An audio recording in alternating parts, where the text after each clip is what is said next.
안녕하세요. 한국조리교사 최정원입니다. 자, 우리가 저번 시간에 한국 음식의 조리법 중에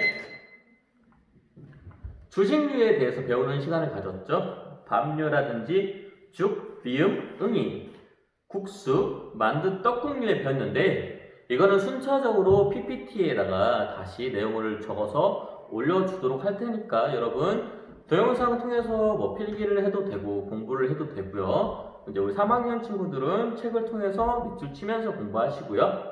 우리 1학년, 2학년 친구들은 기본적으로 이런 내용들이 있구나라는 것을 인지하면서 나중에 PPT를 통해서 복습하면서 공부를 하시면 편하실 겁니다. 저번 주에 이제 국수나 만두, 떡국 등에 대해서 알았는데요.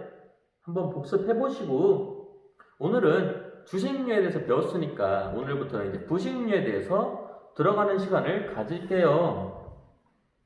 책의 내용이 굉장히 많기 때문에 이게 하나하나씩 깊게 파고들지는 않을게요. 이제 깊게 파고드는 것은 우리 PPT에 나와 있어요. 이제 PPT는 넘겨줄 거고요. 그거 보면서 나중에 복습을 해주시면 됩니다. 자, 오늘부터는 부식류, 국, 찌개, 전골, 김치, 생채, 숙채, 찜, 선, 초, 볶음, 구이, 적, 전유어, 회, 편육, 마른 반찬, 젓갈, 장아찌, 장류 등이 있습니다. 엄청 많죠. 한국 음식은 진짜 나물만 종류만 해도 엄청 많습니다. 이 나물 하나로도 수십 개의 나물로 만들 수가 있는 음식이기 때문에 부식류가 많은 건 당연한 거예요. 그만큼 우리나라 요리가 다채롭게 많이 발달했다는 소리예요, 여러분.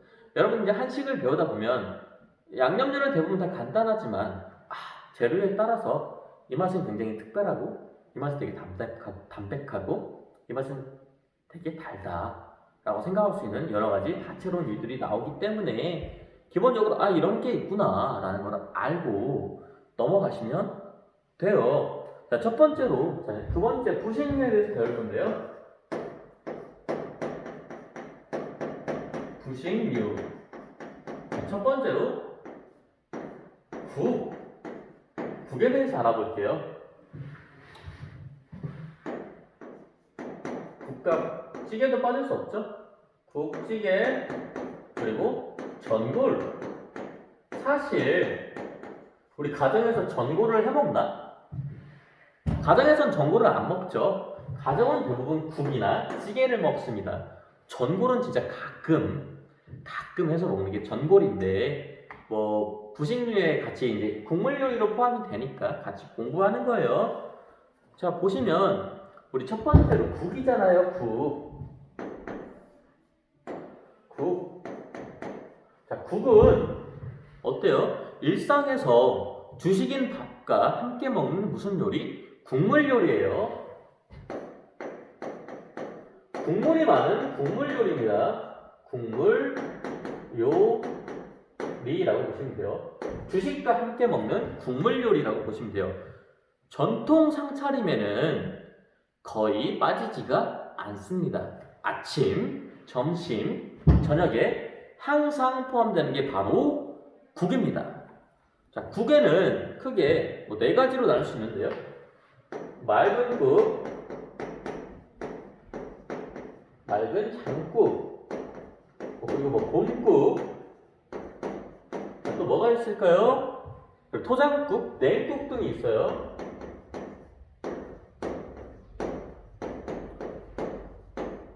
국 등이 있을 수 있습니다. 이 종류에 대해서 알아주시고요.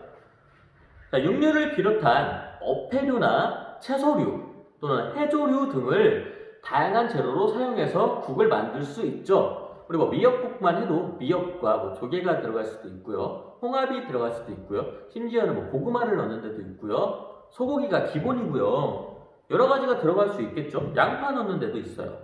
자, 특히 소고기는 양지머리나 사태, 우둔살 같은 단단한 살을 많이 사용해서 국을 끓이죠. 그리고 이제 갈비, 사골, 꼬리 등은 이제 뼈, 곱창, 양 등의 내장류를 비롯해서 선지까지 대부분 푹 고아서 국의 재료로 사용할 때가 많아요. 즉, 국은 밥과 함께 먹는 국물 요리이며 맑은 장국이 있을 수 있고 또 맑지 않은 국도 있을 수 있겠죠. 봄국, 토장국, 냉국, 이거 사골국이고 뭐 토장국이 있고 냉국이 있어요. 차가운국이죠. 오이냉국 이런 것들을 생각하시면 돼요. 이런 것들이 있다라고 보시면 되고 뭐 소고기 묵국이나 이런 것처럼 전통적으로 내 밥상에 빠지지 않고요. 해산물, 육류, 채소류 그리고 그러니까 뭐 조류, 닭들도 넣을 수 있잖아. 엄청나게 많은 것들이 들어간다고 보면 돼요. 거의 빠지지 않고 다 들어간다고 생각하시면 돼요. 두 번째, 찌개. 찌개는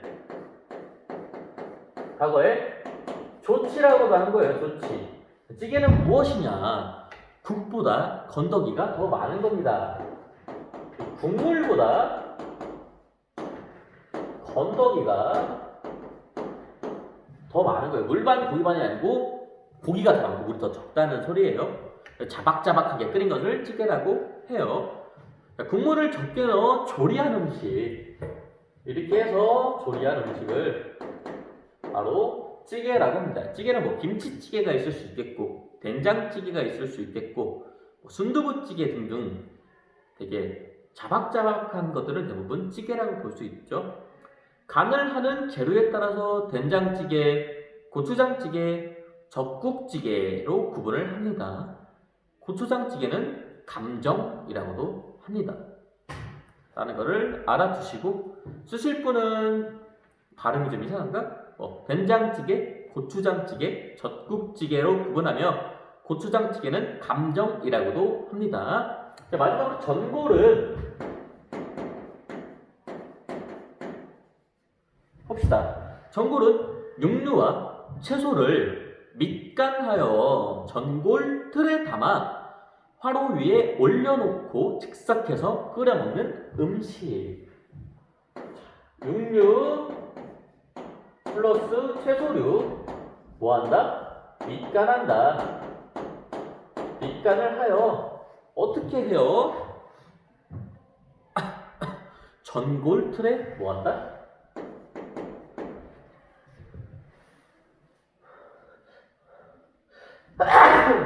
죄송해요. 코로나 아닙니다.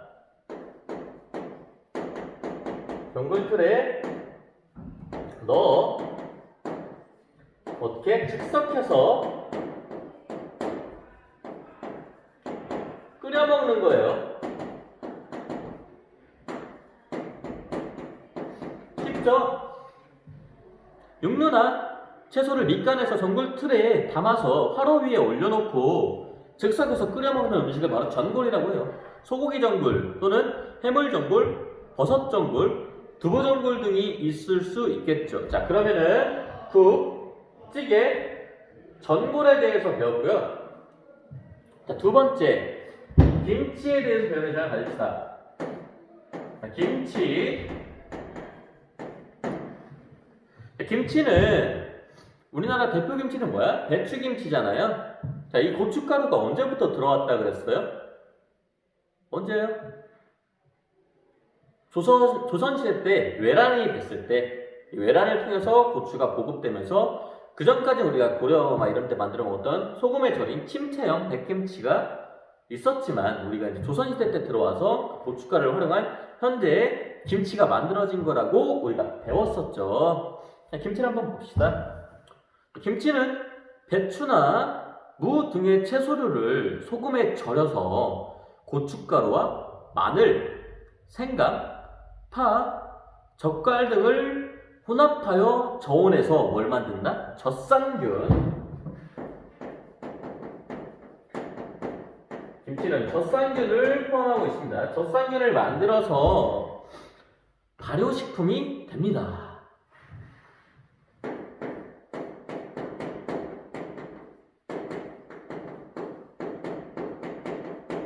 즉, 김치는 소금에 침체한 상태에서 고춧가루, 마늘, 젓갈, 여러가지 재료를 집어넣고 쭉 발효시켰더니 뭐가 나와? 젖산균이 나오게 되는 거야. 그러면서 점점 더 맛있게 발효된 식품이 바로 김치입니다. 즉, 발효식품이다 라고 보시면 돼요. 이건 기본적인 거니까 알고 계시면 돼요. 김치에 우리가 기본적으로 뭐가 들어가는지 알 수 있잖아요. 마늘, 생강, 파, 젓갈은 아주 기본적인 거죠. 각종 무기질과 비타민이 풍부하다. 무기질과 플러스 비타민이 풍부해서 영양적으로 우수하다 라고 보시면 돼요. 지금에 와서 한국의 대표적인 음식 김치라고 할 수 있겠죠. 자, 젖산균. 그럼 이 젖산균의 역할이 뭘까? 젖산균은 산미를 올려줍니다. 그러면서 뭐가 증진돼? 식욕이 증진되는 효과를 불러일으킵니다. 그리고 이게 이제 정장작용을 해요. 이 정장작용이란 게 무엇인가 여러분 알 수 있을까요? 정장작용이라는 것은 이제 우리 대장 기능을 활성화시켜준다는 말이에요. 그러니까 대변, 그러니까 변비를 잘 없애줄 수 있다는 소리죠. 우리 장 기능을 활성화시켜주기 때문에 변비에도 좋고 또 이제 식이섬유잖아. 그러니까 가스를 생성해서 변이 쿵쿵쿵 밀고 나갈 수 있게 도움을 주는 아주 영양가가 높은 식품이라고 보시면 돼요. 자, 그 밑에 내용은 김치는 원래는 채소에 채소를 김치를 소금물에 담가서 먹는 침체형 김치가 있었지만 임진왜란 이후 고추가 도입되면서 오늘날과 같은 김치로 변화되었습니다. 아까 얘기한 거죠. 자, 2001년 국제식품구역위원회 코덱스예요. 코덱스 꼭 기억해 두세요. 얘는 김치를 국제구역식품으로 공인하였다고 합니다. 2006년에는 미국 건강잡지 헬스에서 세계 5대 건강식품으로 선정하기도 하였습니다. 자, 하지만 김치는 양면성이 있죠. 많은 소금과 여러 가지 강한 재료로 인해서 오히려 몸에 안 좋다라는 말도 있지만 기본적으로 굉장히 적당량만 먹으면 몸에 굉장히 좋은 발효식품입니다. 김치를 자꾸만 미친 듯이 찢어 먹으면 그거는 몸에 안 좋죠. 하지만 우리가 식사할 때 적당량으로 필요한 양만큼만 먹으면 굉장히 좋은 식품이 바로 김치입니다. 우리나라는 김치 없으면 안 되죠? 김치의 종류는 수십 가지니까. 자, 그리고 김치에 대해서는 하고 김치가 안 될 수 있는 식품이 없어요. 선생님이 인터넷으로 막 별별 김치를 다 쳐봤는데 토마토 김치, 심지어 막 서양의 바질 김치도 있고 진짜 별별 김치가 다 있습니다. 살면서 우리나라는 모든 음식을 김치로 만들지 않으면 안 되나 봐. 그래서 굉장히 대단한 식품이에요. 김치로 못 만들 수 있는 식자재는 거의 없다라고 보시면 돼요. 선생님도 깜짝깜짝 놀랐어요. 아, 이런 김치가 있어? 이러면서 김치대회를 한번 나가보려고 했었거든요. 어쨌든 김치와 국찌개, 전골에 대해서 여러분 기본적으로 알고 가게 됐고요. 자, 세 번째, 숙취 및 생채에 대해서 배워봅시다.